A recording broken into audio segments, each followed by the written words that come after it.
Hey guys, welcome back to my YouTube channel. അപ്പം ഇന്ന് നമ്മൾ എങ്ങനെയാണെന്നുള്ള അടിപൊളിയായിട്ടുള്ള ഒരു കേരള പൊറോട്ട ഉണ്ടാക്കാൻ പോകുന്നതെന്നാണ് നോക്കുന്നത്.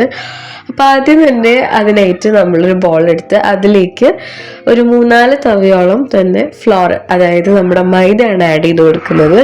അപ്പം നിങ്ങൾക്ക് ക്വാണ്ടിറ്റി അനുസരിച്ച് മൈദയുടെ അളവ് കൂട്ടുകയും കുറയ്ക്കുകയൊക്കെ ചെയ്യാം കേട്ടോ. ഞാനിപ്പോൾ ഒരു 4 പേർക്കുള്ള ക്വാണ്ടിറ്റിയിലാണ് കാണിക്കുന്നത്. അപ്പം മൈദ ഇട്ട് അതിലേക്ക് ആവശ്യത്തിനുള്ള ഉപ്പോട് ചേർത്ത് നന്നായിട്ട് എന്ത് ചെയ്യാം, ഒന്ന് മിക്സ് ചെയ്തെടുക്കാം. ആ ഉപ്പ് എല്ലായിടത്തും എത്താൻ വേണ്ടിയിട്ടാട്ടോ. ഇനി ഇതിലേക്ക് ഞാൻ ആഡ് ചെയ്ത് കൊടുക്കുന്നത് നമ്മുടെ ഒരു കോഴിമുട്ടയാണ്. ഒരു കോഴിമുട്ട എന്ന് പറയുന്നത് ഇപ്പം ഒരു 5 സ്പൂൺ അല്ലെങ്കിൽ 5 തവിയോളം മൈദ എടുക്കുകയാണെങ്കിൽ ഒരു കോഴിമുട്ട തന്നെ മതിയാവും. ഇപ്പൊ നിങ്ങൾ ഇരട്ടിയായിട്ട് എടുക്കുകയാണെന്നുണ്ടെങ്കിൽ 2 മുട്ടയൊക്കെ ചേർക്കാം കേട്ടോ. അപ്പൊ അതുകൂടെ ചേർത്തിട്ട് നന്നായിട്ട് ഞാനിതാ കൈ കൊണ്ട് തന്നെ ഒന്ന് മിക്സ് ചെയ്ത് കൊടുക്കുന്നുണ്ട്. ഇത് രണ്ടും കൂടി നന്നായിട്ട് യോജിച്ച് വരുമ്പം നമ്മൾ ഇതിലേക്ക് എന്ത് ചെയ്യണം, വെള്ളം ഒഴിക്കണം. അപ്പൊ വെള്ളം എന്ന് പറയുന്നത് ആ ഒരു ഡോയുടെ കൺസിസ്റ്റൻസി അനുസരിച്ച്, അതായത് ഒരു മാവ് പരുവത്തിലാവുന്നത് വരെ നമുക്ക് കുഴച്ചെടുക്കാൻ പാകത്തിനുള്ള വെള്ളം നമ്മൾ ആഡ് ചെയ്യണം കേട്ടോ. അപ്പൊ പതിയെ ആഡ് ചെയ്തിട്ട് നമുക്ക് കുഴച്ചെടുക്കാം. അതായിരിക്കും കുറച്ചുകൂടെ എളുപ്പം. എല്ലാം കൂടെ ഒഴിച്ച് കഴിഞ്ഞ് കഴിഞ്ഞാൽ ശരിയാകത്തില്ല. അപ്പം നമുക്ക് നന്നായിട്ട് എന്ത് ചെയ്യാം, ഒന്ന് കുഴച്ചെടുക്കാം.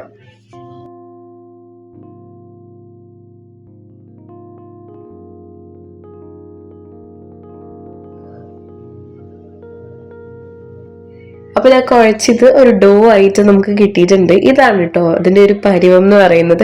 ഈ ഒരു പരുവത്തിൽ വേണം നമ്മുടെ ഡോ നമുക്ക് കിട്ടാൻ വേണ്ടിയിട്ട്. അപ്പോഴാണ് നല്ല പെർഫെക്റ്റ് ആയിട്ട് നമുക്ക് പൊറോട്ട ചെയ്തെടുക്കാൻ പറ്റുള്ളൂ. എത്രത്തോളം നല്ലോണം കുഴക്കുന്നോ അത്രത്തോളം സോഫ്റ്റ് ആയിട്ട് നമ്മുടെ ഡോ വരും കേട്ടോ. അപ്പൊ ഇതുപോലെ കുഴച്ചെടുത്തിട്ടുണ്ട്. ഇനി ഇതിന്റെ മുകളിലേക്ക് ഞാൻ കുറച്ച് വെളിച്ചെണ്ണയാണ് കേട്ടോ തൂവി കൊടുക്കുന്നത്.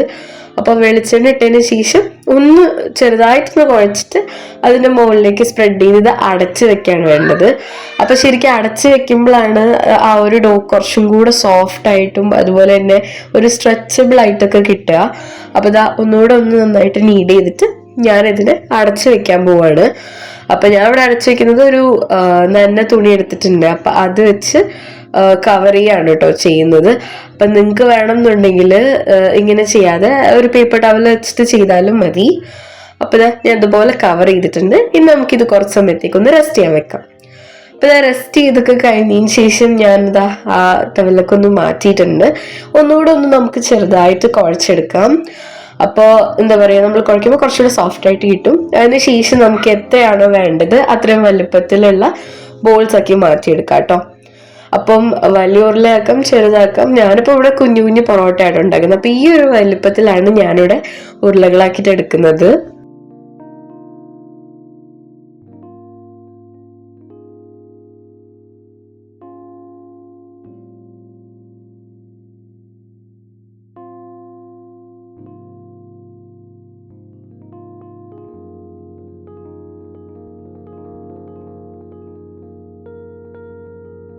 അപ്പൊ നമ്മൾ എല്ലാം കൂടെ ബോൾസ് ആക്കി എടുത്തിട്ടുണ്ട്. ഇനി നമുക്ക് എങ്ങനെയാണ് ഇത് പരത്തുന്നതെന്ന് നോക്കാം. അതിനായിട്ട് ആദ്യം തന്നെ ഞാനിത് പരത്തി കഴിഞ്ഞ് വെക്കാൻ വേണ്ടിയിട്ടില്ല, അല്ലെങ്കിൽ നമ്മുടെ ആ ഒരു റോൾസ് വെക്കാൻ വേണ്ടിയിട്ട് ഒന്ന് പ്രെപ്പ് ചെയ്ത് വെക്കുകയാണ്. അപ്പൊ ഫസ്റ്റിന് കുറച്ച് കോക്കനട്ട് ഓയിൽ സ്പ്രെഡ് ചെയ്ത് കൊടുക്കുന്നുണ്ട്. അതിനുശേഷം നമ്മൾ ആവശ്യത്തിനുള്ള മൈദപ്പൊടി ഇട്ട് ഇതിന് നന്നായിട്ട് ഒന്ന് പരത്തിയെടുക്കാം. ഇതുപോലെ പരത്തിയെടുക്കണം കേട്ടോ. അപ്പൊ ഇത് അത്യാവശ്യം ഒന്ന് പരത്തിയതിനു ശേഷം പിന്നെ ഞാൻ അതിലേക്ക് ആഡ് ചെയ്യുന്നത് കുറച്ച് ഗീ ആണ് കേട്ടോ. അപ്പൊ ഈ ഗീ ആഡ് ചെയ്യുന്നത് എന്തിനാന്ന് പറഞ്ഞു കഴിഞ്ഞാൽ ഒരു പ്രത്യേക തരം ഫ്ലേവറും ടേസ്റ്റ് ഒക്കെ കിട്ടാൻ വേണ്ടിയിട്ടാണ്. അപ്പൊ ഗീ അല്ലാന്നുണ്ടെങ്കിൽ മോസ്റ്റ്ലി നമ്മൾ സാധാ പൊറോട്ടയ്ക്കൊക്കെ ഡാൽഡയാണ് യൂസ് ചെയ്യാറ്.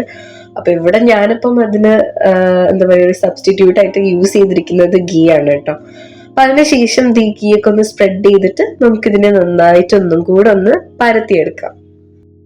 അപ്പൊ ഇത് നമുക്ക് അത്യാവശ്യം വലുപ്പത്തിൽ കിട്ടിയിട്ടുണ്ട് കേട്ടോ. എത്ര വലുപ്പത്തിലാക്കാൻ പറ്റുന്നോ അത്രയും നന്നായിട്ട് നിങ്ങൾ പരത്തിയെടുക്കണം. അപ്പൊ അത്രയും തിന്നായിട്ട് പരത്തിയെടുക്കുമ്പോൾ അത്രയും ലെയർഡ് ആയിട്ടുള്ള പൊറോട്ട നമുക്ക് കിട്ടും കേട്ടോ.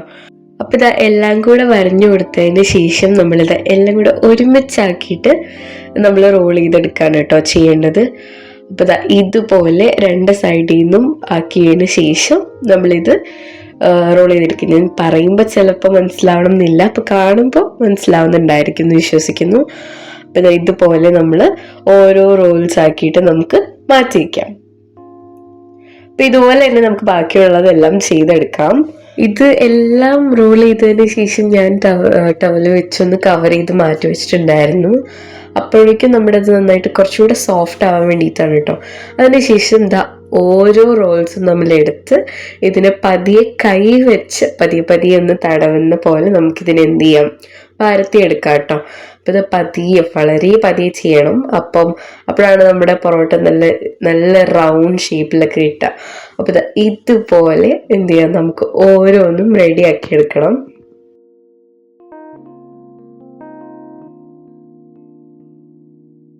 പരത്തിക്ക് കഴിഞ്ഞതിന് ശേഷം നേരെ ഓട്ടിലോട്ടിട്ട് അങ്ങ് ചുട്ടെടുക്കുക. അപ്പോൾ ഈ ചുടുന്ന സമയത്ത് തന്നെ കുറച്ച് കോക്കനട്ട് ഓയിലും കൂടിയിട്ട് ഒന്ന് സ്പ്രെഡ് ചെയ്ത് കൊടുക്കുക കേട്ടോ.